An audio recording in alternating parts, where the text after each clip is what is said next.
Trap ರಾಜಕೀಯದಲ್ಲಿ ಮತ್ತೊಂದು ದೊಡ್ಡ ಬೆಳವಣಿಗೆ ಆಗ್ತಾ ಇದೆ. ಹಳೆ ದ್ವೇಷ ಮರೆತು ಒಂದಾದ ಇದ್ದಾರೆ.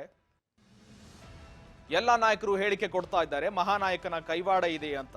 ಆ ಮಹಾನಾಯಕನ ಸೇಡಿ ತೀರಿಸಿಕೊಳ್ಳುವ ತಂತ್ರಕ್ಕೆ ಮುಂದಾಗ್ತಾ ಇದ್ದಾರೆ. ಹಾಗಾದ್ರೆ ಕೆಎನ್ ರಾಜಣ್ಣಗೆ ಸಾಥ್ ಕೊಡ್ತಾ ಇದ್ದಾರೆ. ಒಂದು ಕಡೆ ಸತೀಶ್ ಜಾರಕಿಹೊಳಿ ಕೂಡ ಎಚ್.ಡಿ. ಕುಮಾರಸ್ವಾಮಿ ಅವರನ್ನ ಭೇಟಿಯಾಗ್ಬಿಟ್ಟು ಬೆಂಬಲಗಳನ್ನ ಪಡಿತಾ ಇದ್ದಾರೆ. ಹಾಗಾದ್ರೆ ರಾಜಕೀಯ ಬದ್ಧ ವೈರಿಗಳು ಈ ಮುಖಾಂತರವಾಗಿ ಒಂದಾಗ್ತಾ ಇದ್ದಾರೆ.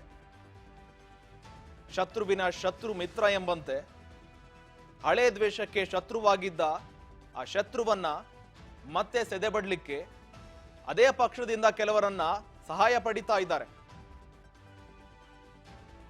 ಹನಿ ಟ್ರ್ಯಾಪ್ ವಿಚಾರಕ್ಕೆ ಸಂಬಂಧಪಟ್ಟಂತೆ ಬದ್ಧ ವೈರಿಗಳು ಕೂಡ ಒಂದಾಗುವ ಪರಿಸ್ಥಿತಿ ಎದುರಾಗ್ತಾ ಇದೆ. ಮಹಾನಾಯಕನ ಕೈವಾಡ ಇದೆ, ಮಹಾನಾಯಕನ ಕೈವಾಡ ಇರಲಿಕ್ಕೆ ಇಂತಹ ಘಟನೆಗಳು ಆಗ್ತಾ ಇದೆ. ಹನಿ ಟ್ರ್ಯಾಪ್ ವಿಚಾರಕ್ಕೆ ಸಂಬಂಧಪಟ್ಟಂತೆ ಅವರ ಕೈವಾಡ ಇರುತ್ತೆ ಅಂತ ಕೂಡ ಹೇಳಿಕೆಗಳನ್ನು ಕೊಡ್ತಾ ಇದ್ದಾರೆ.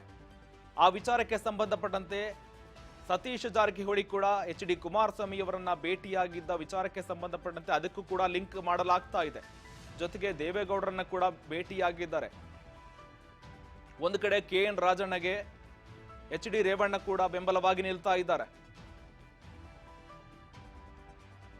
ಇದೇ ಜಾಲದಲ್ಲಿ ತಮ್ಮ ಕುಟುಂಬ ಕೂಡ ಸಿಲುಕಿಕೊಂಡಿತ್ತು.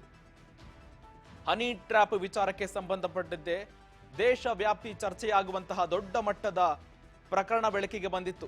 ಎಚ್.ಡಿ. ರೇವಣ್ಣ ಜೊತೆಗೆ ಪ್ರಜ್ವಲ್ ರೇವಣ್ಣ ಸಂಬಂಧಪಟ್ಟ ಹಾಗೆ ಈಗ ಆ ಜಾಲವನ್ನ ಭೇದಿಸಲೇಬೇಕು, ಇದರಿಂದ ಯಾರಿದ್ದಾರೆ ಅವರು ಹೊರಗೆ ಬರಲೇಬೇಕು, ಷಡ್ಯಂತ್ರಗಳನ್ನು ರೂಪಿಸಿರುವ ಮಹಾನಾಯಕ ಹೊರಗೆ ಬರಲೇಬೇಕು, ಅವರಿಗೆ ಶಿಕ್ಷೆ ಆಗ್ಲೇಬೇಕಂತ ತೊಡೆ ತಟ್ಟಿ ನಿಲ್ತಾ ಇದ್ದಾರೆ.